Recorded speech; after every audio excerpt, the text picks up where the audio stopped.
Hello बच्चों, आप सभी का आप सबके अपने YouTube channel DN study point में फिर से एक बार बहुत बहुत स्वागत है। तो बच्चों, आज हम लोग फिर से उपस्थित हैं कक्षा 10 के प्रकाश परावर्तन तथा अपवर्तन नामक अध्याय के दो पाठगत प्रश्न हैं, उनको लेकर उपस्थित हुए हैं। ये न्यूमेरिकल टाइप प्रश्न है, तो ये आपको जानना बहुत जरूरी है और ये परीक्षा में बार बार पूछे भी जाते हैं। तो आइए इनको हल करते हैं, देखते हैं इनका सॉल्यूशन क्या होगा।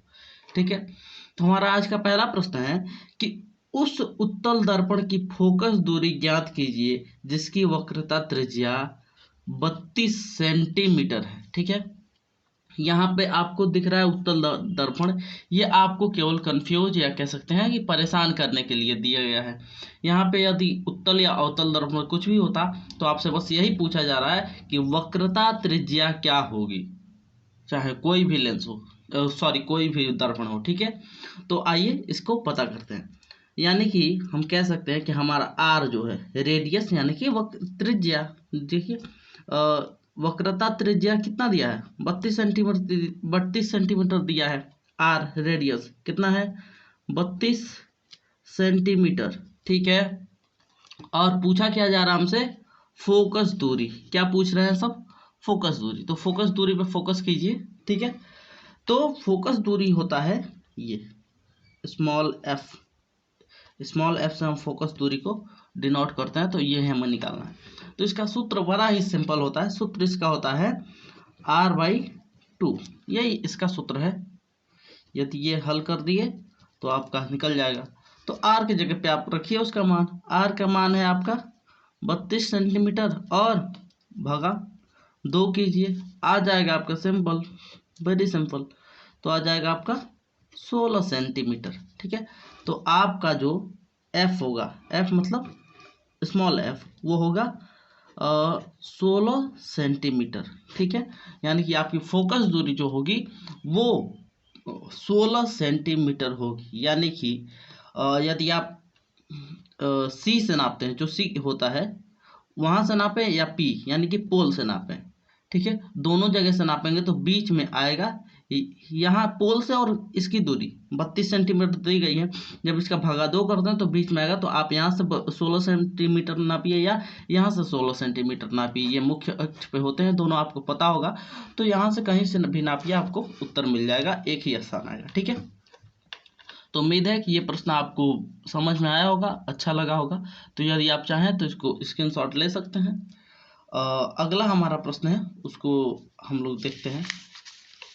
आगे का हमारा प्रश्न है कि कोई अवतल दर्पण अपने सामने 10 सेंटीमीटर दूरी पर रखे किसी बिंब का 3 गुना आवर्धित वास्तविक प्रतिबिंब बनाता है, प्रतिबिंब दर्पण से कितनी दूरी पर है। ठीक है, तो पूछा जा रहा है कि कोई अवतल दर्पण है, ठीक है, और वह क्या कर रहा है, 10 सेंटीमीटर दूरी पर रखे बिंब का, बिंब मतलब वस्तु का 3 गुना आवर्धित प्रतिबिंब बना रहा है। ठीक है, चित्र से समझिए आप एक बार, चित्र से ज़्यादा बेहतर होता है समझना।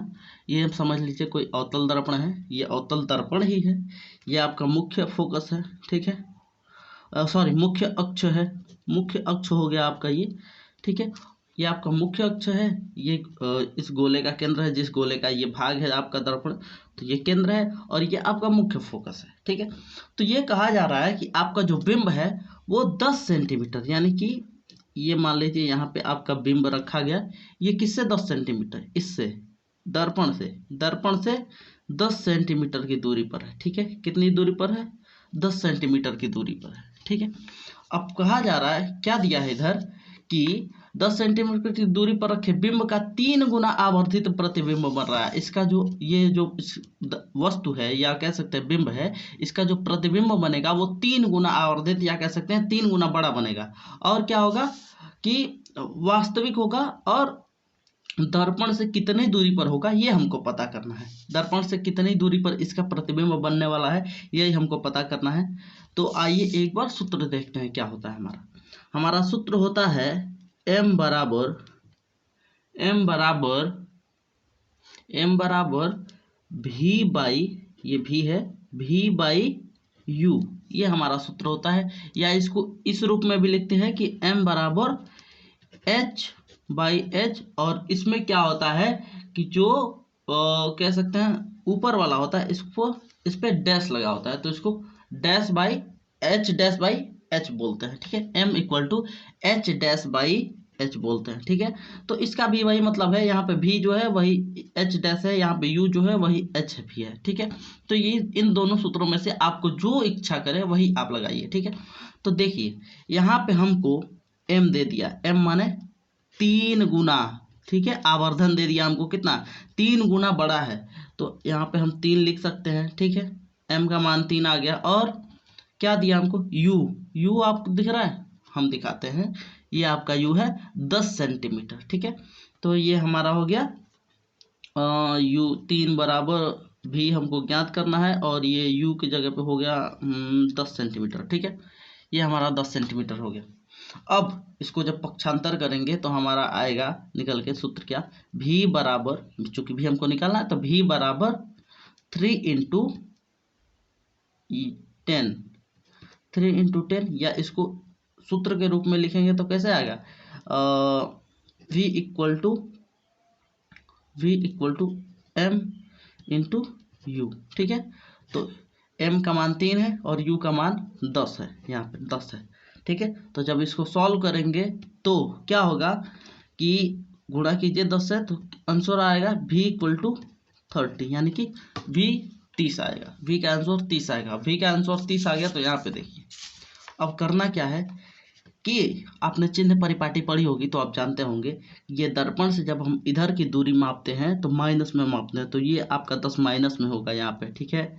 और 3, ये 3 किसका लंबाई है, किसकी, प्रतिबिंब की लंबाई, वो भी इधर ही बनेगा, तो वो भी माइनस में होगा। और जब ये दोनों माइनस में होंगे तो इसका जो उत्तर मिलेगा या गुणनफल जो मिलेगा वो भी हमारा माइनस में होगा, तो माइनस 30 डिग्री आएगा। तो ये आपका आंसर हो गया 30 डिग्री, सॉरी 30 आंसर आपका हो गया। और आप कह सकते हैं कि इस प्रतिबिंब से कहीं इधर 30 सेंटीमीटर की दूरी पर, कितनी दूरी पर, 30 सेंटीमीटर की दूरी पर इस प्रतिबिंब से इसका 3 गुना बड़ा प्रतिबिंब बनेगा, ठीक है। इसका 3 गुना बड़ा प्रतिबिंब बनेगा। तो उम्मीद है कि ये वीडियो आपको अच्छा लगा होगा, और जो भी प्रश्न इसमें आपको बताए गए हैं वो पूर्ण रूप से समझ में आए होंगे। तो यदि आप स्क्रीनशॉट लेना चाहते हैं तो स्क्रीनशॉट ले सकते हैं। तब तक के लिए हम वीडियो के स्टॉप करते हैं, और फिर किसी नए वीडियो में ऐसे ही मुलाकात होती रहेगी। तब तक धन्यवाद। जय हिंद, जय भारत।